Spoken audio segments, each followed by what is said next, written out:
On today's episode of Locked On Wild, what questions remain heading into the 2025-2026 season? Kevin Gorg joins to discuss. Hey, this is Matt Boldy, and you're listening to Locked On Wild. You're Locked On Wild, your daily podcast on the Minnesota Wild. Part of the Locked On Podcast Network, your team every day. What's happening, everybody? Welcome into another episode of Locked On Wild, your daily Minnesota Wild podcast. Part of the Locked On Podcast Network, we are your team each and every day, and we thank you for making Locked On Wild your first listen each and every day as well. Make sure you subscribe on YouTube and your favorite audio platforms so you don't miss out on any new episodes throughout the week. Today's episode of Locked On Wild is brought to you by Game Time. Download the Game Time app, create an account, and use code LOCKEDONNHL for $20 off your first purchase. On today's episode of Locked On Wild, Kevin Gorg joins us to discuss the offseason additions for the Minnesota Wild and some questions that we are still waiting to get answers on as we move closer to the start of the season. My name is Seth Toupal, host of Locked On Wild, host of Seth on Sports, and credentialed media member, joined by my friend Kevin Gorg here on today's episode. And Kevin, it's hard to believe they're already getting the preseason dates set before too long. We're going to know when training camp gets going. We're getting back into hockey mode here slowly but surely. Yeah, it's exciting. You know, we've had the draft now, the free agency that opened up early in July. We've seen some big moves throughout the league. The Wild have made their moves, and now, you know, we sit here looking at a preseason schedule. I think in another week we're going to get the actual regular season schedule cranked up because the Twin Cities is lucky enough to be hosting the World Juniors. We do know that the Wild will likely have a 12 to 15-day road trip, which is typical of any team that hosts the World Juniors right after Christmas. And I'm looking forward to all of it. And when training camp rolls around in September, it's always an exciting time for us as hockey fans because it's the anticipation of another season coming together. And, you know, we had so much fun last year. Even with the injuries, the Wild had some unbelievable performances last year. They've got young players that seem to be continue to take big steps. I love what I'm seeing from Faber and Boldy specifically, and the Four Nations face-off kind of really focused in on our two guys that have taken giant steps. And I think there's still room to grow for those guys. So it's fun. Yeah, and it's going to be that seeing players develop is, I think, going to be a big key for this season, as we'll talk about throughout the show. But obviously, a couple of players have come in to this Minnesota Wild roster. One notable player who has departed. I wanted to get your thoughts to start on Freddie Gaudreau, who was traded to the Seattle Kraken. Fan favorite, very, very beloved in the locker room. So that's obviously, you know, that's a tough loss to kind of start the process. But, you know, it was a move, Bill Guerin said, that provided them flexibility, which has been a key topic here this offseason as well. How surprised were you to see Freddie get moved right around the draft? I'll be honest, Seth, I didn't see it coming, just because, as you mentioned, he's a beloved fixture in that room. And I understand now, looking back, with the addition of Nico Sturm, what the thought process might have been. You know, Freddie had another great year offensively. He had a good bounce back year, nearly getting to the 20-goal mark again, like we saw a few seasons ago. They're really focused on upgrading their penalty kill. And Freddie was kind of hit or miss in that area. We know what a great shootout player he is. Bottom line is he was a very dependable player for what you were paying him. And I love the guy. I mean, he's one of my favorite guys to interview. You know, that friendship that he had with Marc-Andre Fleury, he was a great go-to guy throughout some of the incredible storylines that Flower presented us last year specifically. I get the move. I just didn't see it coming. And a lot of times when you're Bill Guerin and that staff, you've got a plan in place. And so when this happened, I think we were all very surprised. And now looking back with the addition of Nico Sturm, it does make sense. Nico's going to fill into that spot. I think Nico's a little stronger in the faceoff circle. He's a little bigger body. And I know that he's a really coveted guy on the penalty kill. Let's talk about Vladimir Tarasenko to start. Was brought in from Detroit. And as I kind of told the listeners when the trade was first announced, Detroit had a weird season. So you look at Tarasenko's 11 goals, and he's obviously not the player that he was in St. Louis, but I think we saw with Minnesota a couple seasons ago, you're in a spot where they're just not playing well. Like it has an effect on players both mentally and physically as well. They had that great stretch in the middle, but by and large, it was just a disappointing season for Detroit. And so he was looking for a little bit of a new start.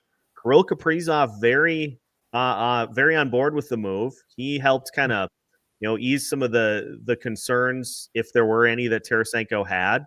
And I think it represents an opportunity for a guy just to get back to kind of what he is. And if he can give them 20, 25 goals on that second line, this could work out pretty well. And it was a move that cost the Minnesota Wild nothing other than salary cap space.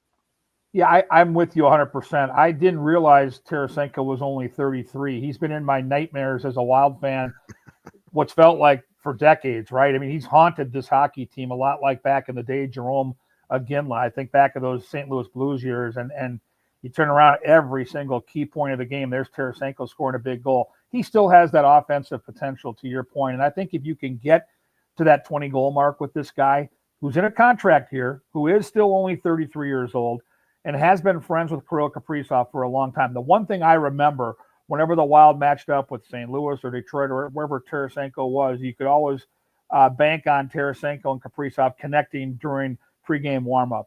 Very close friends. And so I think this move was a layered move. Number one, to show Kirill Kaprizov just how committed you are, for him being really the focal point of this hockey team, the face of the Minnesota Wild. And number two, the inspirational, I think, potential this might have for a guy like Tarasenko, who kind of got lost in the shuffle in Detroit. As you mentioned, a team that had to fire their coach and Derek Lalonde. They had a little move in the middle there when McClellan first came in. But for the most part, they were mired in a year where they weren't going to be a playoff team, and they were on the outside looking in. And he's a guy that's won a cup, so he wants to be somewhere where he can get a taste of that again. And so I think it's very low risk because it's a contract year. You're going to get the absolute best. You'll see what his best is at age 33, and that friendship with Kirill Kaprizov, whether you have them on the same line or have them on the same power play unit, there will likely be some chemistry there. And a guy, too, we heard it from Tarasenko in his introductory press conference. He knows, he says, I have to perform well to earn a spot on this team in that top six. And so a guy who I think understands that, there's going to be a little pressure, but I think he certainly is capable of providing results up there on line two. When you make a move like this, Seth, you're looking at a guy that has a pedigree that when push comes to shove, he can do something. You're not asking him to do something he can't do. And I think that the key for Wild fans early when you watch Tarasenko is going to be a couple of things. Number one, how determined is he to battle for pucks? Because if you've watched John Hines and this hockey team under his tutelage, they have been a team that really thrives when they're winning puck battles. He's got to buy in there and work hard to get the puck. We've seen the evolution of Matt Boldy, I think, really come to its crescendo with that part of his hockey game going to the next level. Tarasenko is a big, strong guy. He can win those battles. He's got to be engaged. And in Detroit last year, that was a little bit hit or miss for me looking back at some of their games. Now, the other area is, how are they going to use this guy in the power play?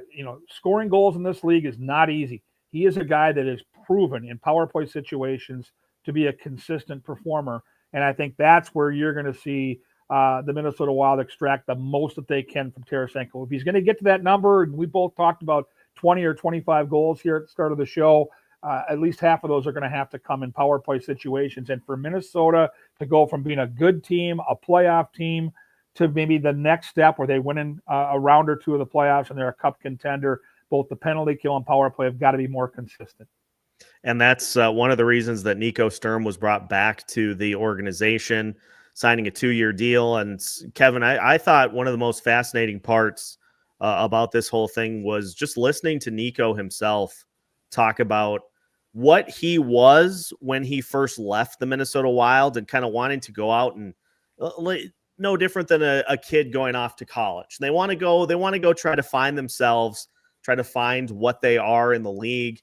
And he thought maybe there would be some opportunities above like a fourth or a bottom six type role. Just didn't work out that way. And so he went to San Jose. Then he got traded to the Florida Panthers. He has won a cup with the Avs. He's won a cup with the Florida Panthers. And a guy who comes back now and he's like, this is who I am, and I want to embrace that. And I think just being able to say, I know I'm a fourth line guy, but I'm going to excel at that role. I think that's something that can be really valuable for this team this year too. Well, I love the guy, and I remember his time with Minnesota. What a great interview he was. What a great player he was off the ice with his teammates, and how well respected he was. When he won that first cup with Colorado, a lot of his teammates were able to connect with him, reach out, and congratulate him. And remember, the Wild didn't give up on him. The Wild were offering a pretty fair deal. He and his agent, to your point, wanted to explore a little different role, maybe a top six role that just wasn't available. And I think in his time in Colorado, being surrounded by that team and having that team make the cup run that they did, he figured out, you know what? I don't need to be a top six guy to be a major contributor on any hockey team because I'm great on the penalty kill. I'm great in the faceoff circle, and I'm kind of a glue guy. And I think winning that cup in Colorado opened up Nico Sturm's eyes to the player that he needs to be. And he's been that dependable two-way player since, and he was an asset to San Jose. And so much so that they were able to get a good trade value for him, and Florida was able to roll the dice and bring him in. And guys that win cups, it isn't by accident. And Nico Sturm's been a part of two different teams that have had that run. And he was more of a fixture in Colorado, didn't play as much in the playoffs in Florida, but seeing the way they celebrated with Nico and the contributions he made before they got to the Stanley Cup final, you know what this guy's going to bring to the table for the Minnesota Wild. He's age 30 now. He's a mature hockey player. He's always been a dependable guy at both ends of the rink. He's tremendous in the faceoff circle. These are things that are really important assets for Minnesota. And I thought the Tarasenko one is fun, but to me, this was the most important move by Bill Guerin so far, as far as free agency goes in the offseason. We got plenty more to come with Kevin Gorg here today. Some questions that we're still waiting to get some answers on. Obviously, a couple of potential contract extensions that could be coming down the pipe here this offseason. We'll talk about those, and we'll talk today later in the show about some of the young players that we could see have a big role with this year's Minnesota Wild team. Plenty more coming up on today's episode of Locked On Wild after this. Today's episode of Locked On Wild is brought to you by Game Time. Have you ever decided at the last minute to head to a ball game with friends and family?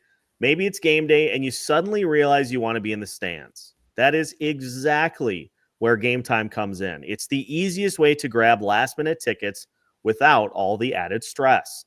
With the money you save on tickets, you can splurge on food, drinks, merchandise, or even a bigger group to come with you. Game Time makes it all possible. Game Time makes buying tickets fast and simple. Prices on the app actually drop the closer you get to first pitch, and they've got incredible last-minute deals, clear seat views, and a lowest price guarantee that takes the worry out of buying. Take the guesswork out of buying tickets with Game Time. Download the Game Time app, create an account, and use code LOCKEDONNHL for $20 off your first purchase. Terms apply. Again, create an account and redeem code LOCKEDONNHL for $20 off. Download the Game Time app today. Last minute tickets, lowest price guaranteed. Welcome back to today's episode of Locked On Wild. Once again, we thank you for making Locked On Wild your first listen each and every day. Again, if you have not already, make sure to hit that like button and subscribe on YouTube, and also follow us on your favorite audio platforms so you don't miss out on any new episodes throughout the week. Kevin Gorg, our guest today. And Kevin, we know that the Kirill Kaprizov contract is on everybody's minds. There was maybe a slim chance that it was going to get done on July 1st, but I think a lot of people expected this is going to take some time because it's a major investment on both sides. Player and agent, they want to make sure that they're taken care of. And on the Minnesota Wild side, there is a lot that goes into this type of an extension. It does feel like, just based on some of the new CBA stuff, that the Wild they're in the driver's seat for this to get done. But, Kirill is a guy that he wants to win. He wants to be in a spot that's going to be a legitimate contender. So there are a lot of moving pieces to this, and not even, as you mentioned, kind of as we were getting things rolling, not even necessarily Kirill himself. There are other deals that are going to be in the works elsewhere that are going to have a major impact on this too. Yeah, I think everybody knows the other 97 and Connor McDavid's contract and his extension, as far as the hockey world goes, is the top of the list. And I think Kirill's agent's been extremely strategic about the way this has gone down. And, it would have been easy for Minnesota to lock him up. I'm sure they were willing and able on July 1st, but I don't think Kirill and his agent were going to make that move without seeing how the CBA played out. And now they want to see where this McDavid contract goes, because whatever McDavid gets, Kirill's going to get something close to it. So I think we all were thinking into the summer that 8 years at 15 per, which would be, again, 8 for 120 would have been a really good team-friendly deal. Now it feels like it's going to be closer to 17 or 18 per. Bottom line is, I think both sides want to get this done. I've had the chance to get to know Kirill in my travels with the Wild here since he came into the league. And I'll just tell you, he really likes it here. And he really likes this hockey team, and he believes this team has a legitimate chance to make a cup run. So I'll start right there. And Kirill's a very private guy. And I think, the temptations that some players have to go to a big market, like in LA or a Chicago or New York, are legit. Some players would love that type of atmosphere. Getting to know Kirill Kaprizov, I don't believe that to be the case. The bottom line is this guy's myopic, and he wants to win. The number one thing on his mind when he wakes up every day is, how can I help this team win a Stanley Cup? If he believes this team can win, he'll lock it down here. The risk that they would run if they do not at some point get this contract done into the season is, if he gets hurt, and he's had a couple of years now, as we've watched, Seth, where he's dealt with some pretty serious injuries, his value in the free agent market would drop substantially. They want to get this done just as much as the Wild do. It's just going to be agreeing on the term and how much per year. It's going to happen. I think it'll happen before training camp, and I understand the angst that Wild fans are feeling right now. It'll get done. The bigger concern I have right now is with Marco Rossi. They don't seem to be close, and to me, that's a real problem. Yeah, it is something that, every update we get, it seems like there just is a pretty good-sized gulf between the two sides as to what they're looking for in a deal. And I know there was a lot of speculation, and I was looking into this potential myself for a team to come in and offer an offer sheet. And Bill Guerin has kind of stamped out some of those rumors. It's something that still could happen, but this one is interesting to me because there's a little bit of this where I'm like, you're just going to be paying the market rate for a guy with some of these other young players that have gotten $6.5, $7 million per year on their extensions. That's just kind of the going rate. But Bill Guerin has been pretty steadfast in that he's got a number in mind, and that he is really at this point not super willing to go above that. And, Bill Guerin played the game of poker brilliantly, because he basically came out and said, if another team wants to make an offer, we'll likely match. And so that offer hasn't come. And so right now, advantage Bill Guerin. And, I know for Marco Rossi, I understand where he and his agent are coming from. I really do. This guy has put up some solid numbers.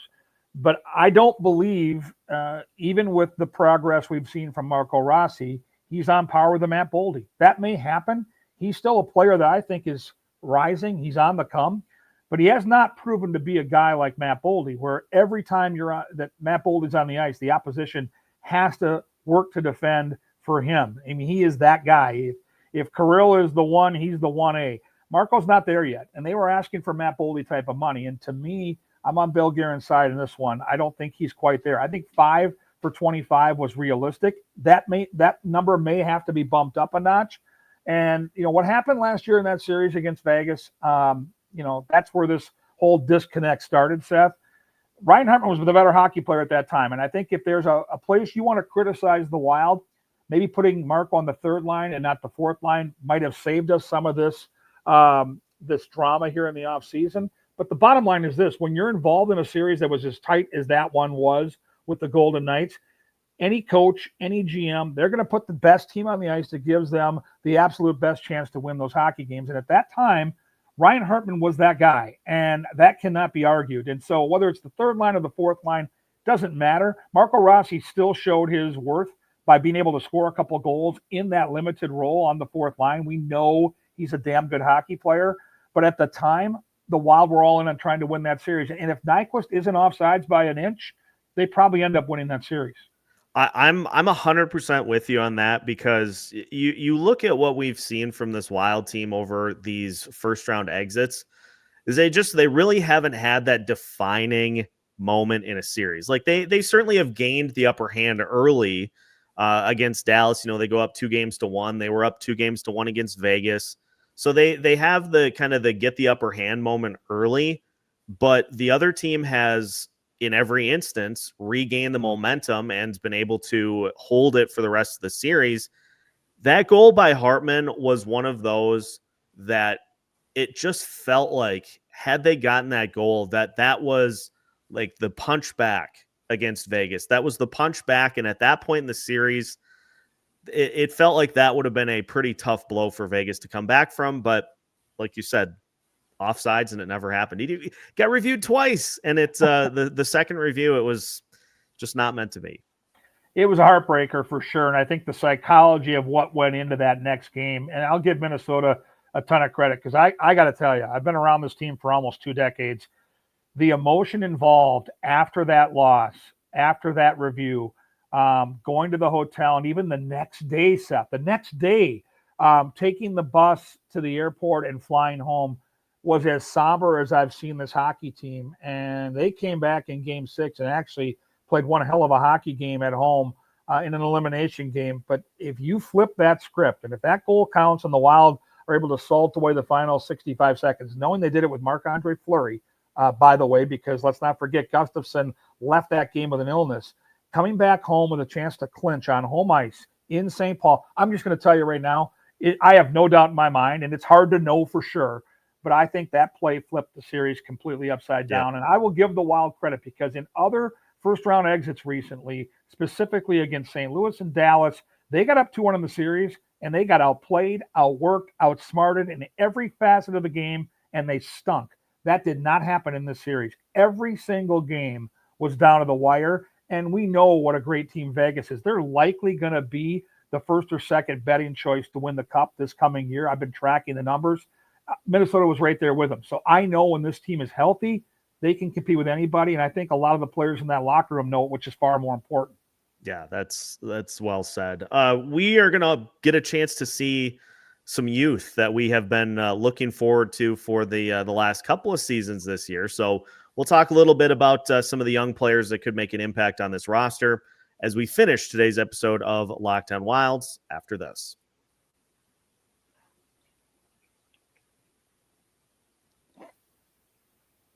Final segment of today's episode of Locked On Wild. Once again, we thank you for making Locked On Wild your first listen each and every day.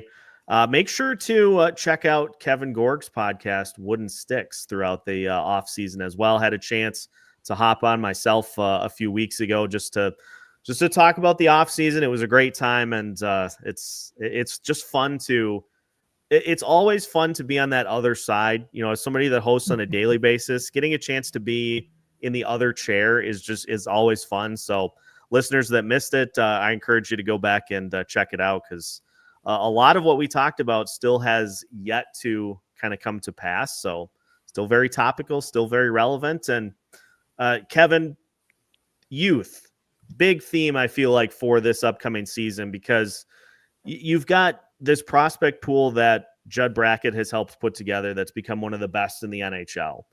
And these guys are getting to the point that they're ready to knock that door down. And it looks like there are going to be several that have prominent roles this year. Zeev Buium, David Juracek, expected to help out in a major way on defense. Danil Yurov making his anticipated debut here in North America this year.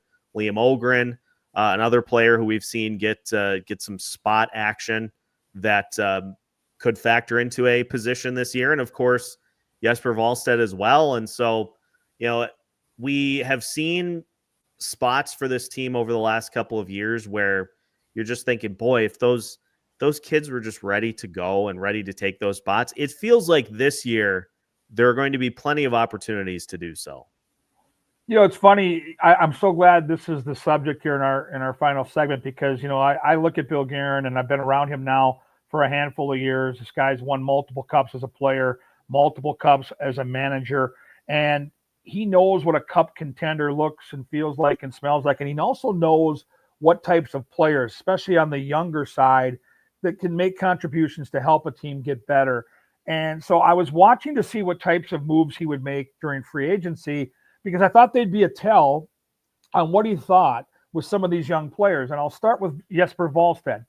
I thought if he brought in a guy, and I'll just use Cam Talbot as a measuring stick, right? He was never going to bring Cam Talbot back, but a guy that can legitimately, like Marc-Andre Fleury, play 25 to 35 hockey games in goal, would be a threat clearly to Gus when Gus was struggling. Then I would say, okay, well, he probably thinks Wallstedt needs more time in Iowa. When they made the move to bring back Carl Peterson, I was like, okay, this is a tell that they believe now that Wallstedt is ready to be that guy. And you have to understand that last year went pear-shaped. And when we were in training camp almost a year ago to the day, again, we're moving forward a month here, but the feeling was that he was going to get a real look.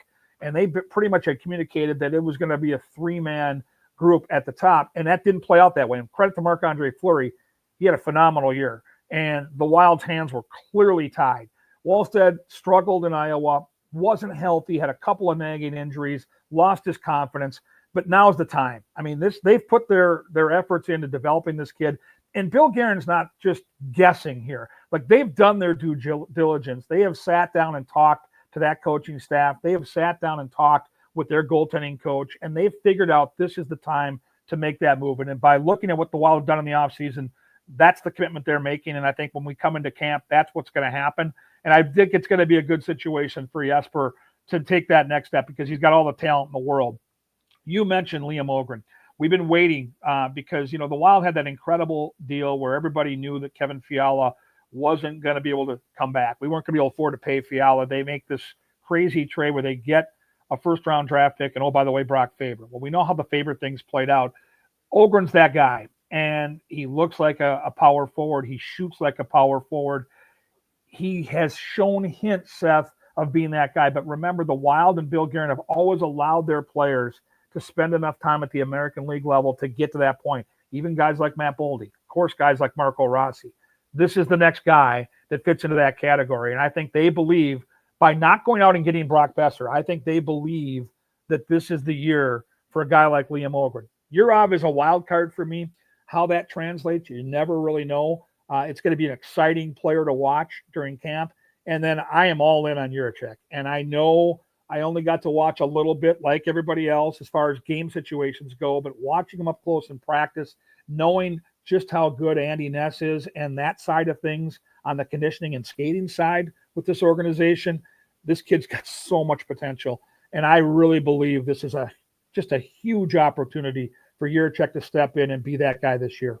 Yeah, and he faced the ultimate sink or swim last year with all those injuries defensively, and he looked fine. He got thrown into the deep end of the pool, and he was contributing. He scored a goal, and he looked like a guy that is just, I've got a solid base already ready to go.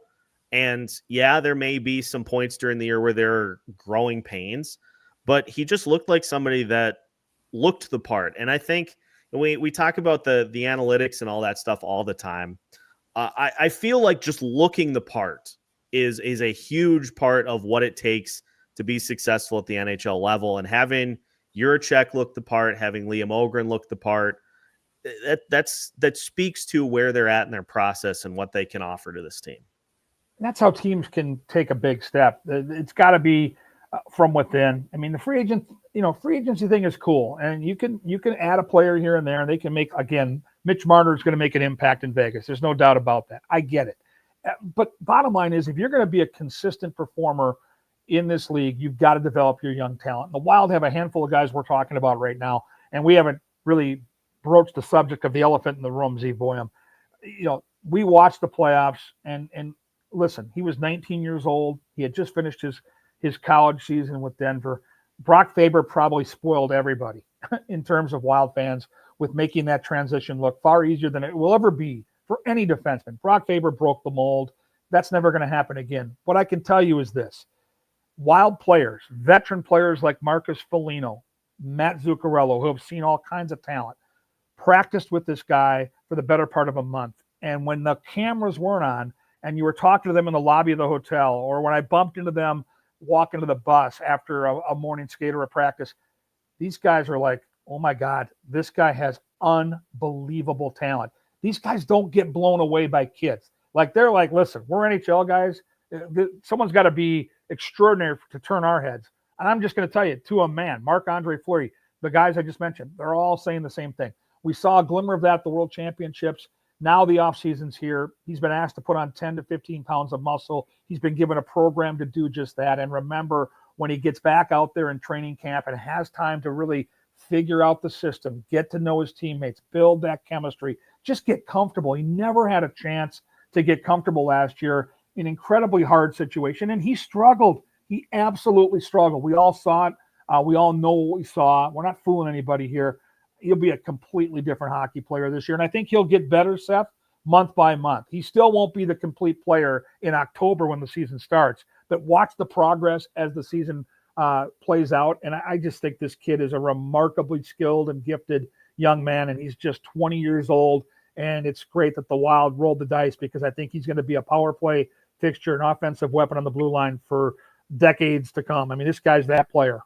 Hot take. I feel like Faber and Buium will be the new Spurgeon and Brodin when we get to that point. We still got plenty of time to enjoy Spurgeon and Brodin with Faber and Buium as well. But I like that the Wild do what they did with Zeev, Kevin, is just getting, once the player's done with college, get them into a couple of games so that they know the baseline before what's their first big offseason of NHL, so that they know exactly what they need to do, where they need to improve. They've gotten that little measuring stick, and they can translate that to the rest of their game going forward. They've done it with pretty much every big prospect that's come up over the last couple of years. They did it with Faber, and I think it just sets them up for long-term success by being able to say, okay, here's where my game is at after my college career is done. Now I need to go take it to this level to compete in the NHL. And remember, and you make a great point, Seth, these are players that have been star players all their lives. They're special talents. And when you have a playoff situation like Zeev had, where he struggled, and he'd be the first person to admit that, and the Wild had to sit him out. Now he has that measuring stick to say, okay, I'm here now, but I've got to get to here, and I've got to work hard to get there. For a lot of his time, especially as a college player at Denver, he was where he needed to be. He was a dominant player in college hockey. To get back to that level now, he's got to continue to grow, and he's got to work to get there. And this offseason, so critical for him. And if he didn't have that time last year in those playoffs and didn't have that practice time with the Wild, I don't think he would have had his eyes opened up as wide as they were. And because he's such a competitor, he's going to work his butt off to get there. And so have confidence if you're a Wild fan that the talent is there. You can't fake that part of it. And now the work that goes with it will match. And I think we'll see this young man come into camp with something to prove. And I think as the season progresses, he'll find his role, he'll find his comfort level, and he'll let his skill take over because he does things on the rink. And these are NHL players that are telling me this, that other guys just can't do. And so great that the Wild have a player with his skill set. Well, now I'm excited for the season, and hopefully everybody listening is as well. Kevin, a blast as always. Thank you for joining the show here today. Enjoy the rest of the off season, and before you know it, we'll catch up with you again as we get closer to the start of the season. Seth, it's always so much fun to connect with you. It's a blast to think about hockey season on the horizon, and I just can't wait for training camp to start. I can't wait to see the schedule here. I think it's July 16th for Wild fans out there that are waiting, maybe planning out a road trip or when you want to get your tickets around that home schedule. So July 16th, the schedule comes out, and before you know it, September is here. Training camp has started, and we're ready to roll. Listeners, that's it for today. Thanks for joining us for today's episode of Locked On Wild. Make sure you like and subscribe wherever you listen to Locked On Wild so you don't miss out on any new episodes. We've got you covered every Monday through Friday as part of the Locked On Podcast Network. We are your team each and every day.